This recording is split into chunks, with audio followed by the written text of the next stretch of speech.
सरल कहानियाँ।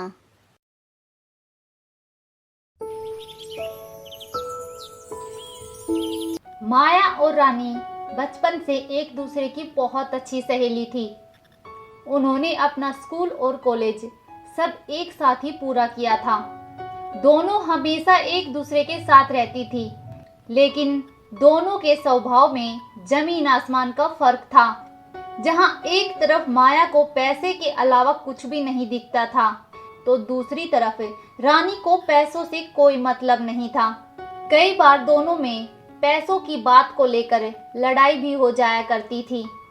ऐसे ही समय बीतता है और दोनों की शादी अलग अलग जगह पर हो जाती है।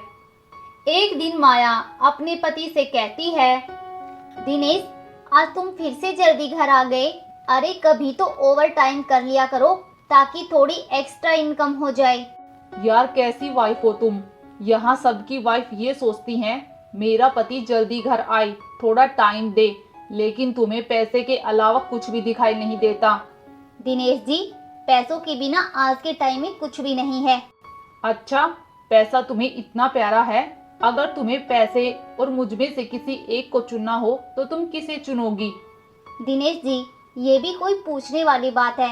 ऑफ कोर्स मैं पैसे को ही चुनूंगी। अच्छा मैडम, फिर तो लगता है मुझे और ज्यादा पैसे कमाने पड़ेंगे ताकि मैं तुम्हें हर खुशी दे सकूं। बस थोड़ा सब्र रखो। माया की लाइफ उस कहावत से मैच करती है कि जिसके पास जो चीज होती है उस इंसान को उस चीज की कदर नहीं होती।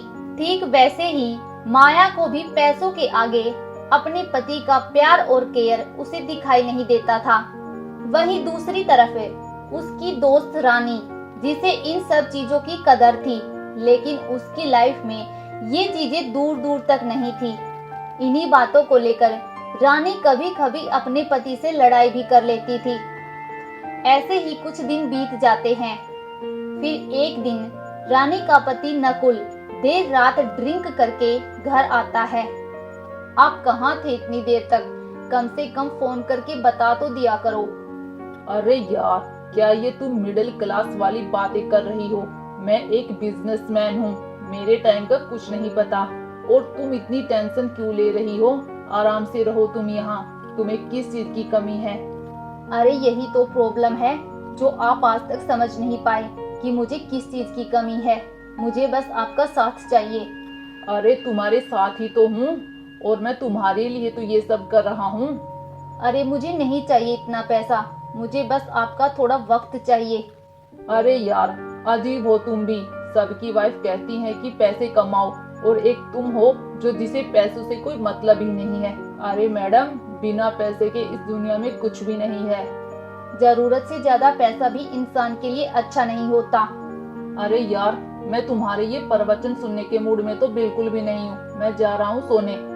नकुल सोने चला जाता है और रानी रोते रोते वहीं सोफे पर सो जाती है। अगली सुबह नकुल रानी को बिना बताए ही ऑफिस चला जाता है, और जब रानी सोकर उठती है तो उसे पूरे घर में नकुल कहीं दिखाई नहीं देता। रानी गुस्से में आकर घर से निकल जाती है और वो एक मंदिर में जाकर भगवान की मूर्ति के आगे बैठ जाती है। थोड़ी देर बाद वहां माया आती है। माया ने जैसे ही रानी को देखा तो उसे देखते ही गले से लगा लिया। यार, मैं तो बहुत खुश हूँ तुझे ऐसे अचानक देखकर। हाँ, मैं भी बहुत खुश हूँ। लेकिन तेरे तो तेवर ही बदल गए। इतना महंगा हार और इतने महंगे कपड़े। और आज भी तू पैसों की बातें कर रही है। ये नहीं कि इतने दिन में सहेली मिली है तो उसका हालचाल पूछ लूं। अरे ऐसा कुछ भी नहीं है। आज तू मेरे घर चल, मेरे पति भी आज घर पर ही हैं। इतना कहकर माया रानी को अपने घर ले जाती है।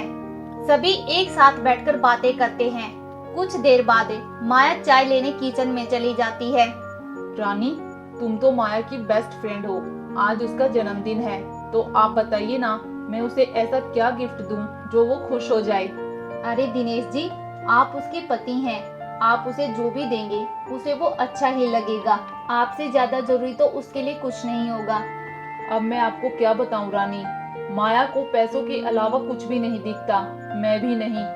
वे दोनों बातें कर ही रहे थे कि तभी माया वहां आ जाती है और दिनेश उसे बर्थडे विश करते हुए गुलाब का फूल देता है। ये क्या है दिनेश, तुम मिडिल क्लास वालों की तरह क्या फूल उठा लाए? आज के दिन तो कम से कम कुछ अच्छा गिफ्ट कर देते, लेकिन तुमसे तो और उम्मीद ही क्या की जा सकती है। माया रानी के सामने दिनेश की खूब बेइज्जती करती है। दिनेश को बहुत बुरा लगता है, लेकिन माया को उससे भी कोई फर्क नहीं पड़ता कि दिनेश को उसकी बातों का कितना बुरा लगा है। दिनेश उदास होकर घर से बाहर चला जाता है। कुछ दिन ऐसे ही बीत जाते हैं। शुरू में तो माया को कुछ फर्क नहीं पड़ा, लेकिन बाद में उसे दिनेश की कमी महसूस होने लगी और वो दिनेश के पास फोन करती है और दिनेश घर आ जाता है। मुझे पता था माया, एक ना एक दिन तुम्हें मेरी कमी जरूर महसूस होगी। हाँ दिनेश जी, मुझे माफ कर दीजिए। आज के बाद मैं पैसों को लेकर कोई भी ताना नहीं दूंगी आपको।